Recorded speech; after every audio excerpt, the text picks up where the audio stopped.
பாமக ராமதாஸ் வேற வழி இல்லாமல் திமுகவும் கதவை சாத்திடுச்சான் விசிகா எதிர்ப்பால். They don't want to lose VCK, ஏன்னா ரொம்ப லாங் லாஸ்டிங் ஃப்ரெண்ட்ஷிப் இருக்கு. இப்போ பாமகவுக்கு வேற வழியே இல்லாமல் ஒன்று அதிமுக பாஜகவுக்கு போனால் அங்கே அவன் பையன் போய் உட்காந்து சீட்டை போட்டான் முன்னால்.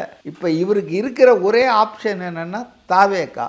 அவர் வராருன்னு சொன்னால் எல்லா கதையும் தட்டிட்டு தான் இங்கே வராருன்றதை பார்க்கணும். தாவேக்கா முதல் சாய்ஸாக இருந்து வரல.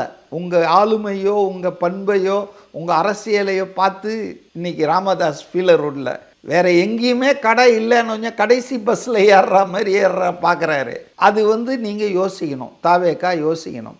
அடுத்தது இவர் ஒரு சாதிய தலைவர் அப்படின்றதால தான் விசிகா எதிர்க்குது. திமுக கூட்டணியில் அவரை சேர்த்துக்க திமுக விரும்பினாலும் ஆணவ கொலைகள் இதெல்லாம் நாடக காதல்னால் சொல்லி கிண்டல் பண்ணால் அது எல்லாத்தையும் விட சினிமா நடிகர்கள் அரசியலுக்கு வரக்கூடாதுன்னு ரஜினிகாந்த் விஜயகாந்தெல்லாம் கடுமையாக எதிர்த்து விமர்சனம் பண்ணவங்க இவங்க. சினிமா இருக்கும் ஒரு தொழில் தானங்க. இன்ஜினியர் வரலாம், டாக்டர் படித்த ராமதாஸ் அரசியலுக்கு வரலாம், அவர் பையன் பொண்ணு எல்லாம் வரலாம், பேரன்லாம். ஏன் விஜயகாந்த் வந்தால் என்ன தப்பு, ரஜினிகாந்த் வந்தால் என்ன தப்பு? மக்கள் முடிவு பண்ணுவாங்க. நீ யார்? அப்போ இப்படிப்பட்ட பிற்போக்குத்தனமான ஜாதிய உணர்வுகள் கொண்ட ஒரு தலைவர், ஒரு கட்சி விஜய் கூட வந்தால் அது அனுகூலமா பிரதிகூலமான்றத நம்ம யோசித்து பார்க்கணும். இல்லை வரவனெல்லாம் சேர்த்துக்கிறதுக்கு இதுன்னா திமுகவா?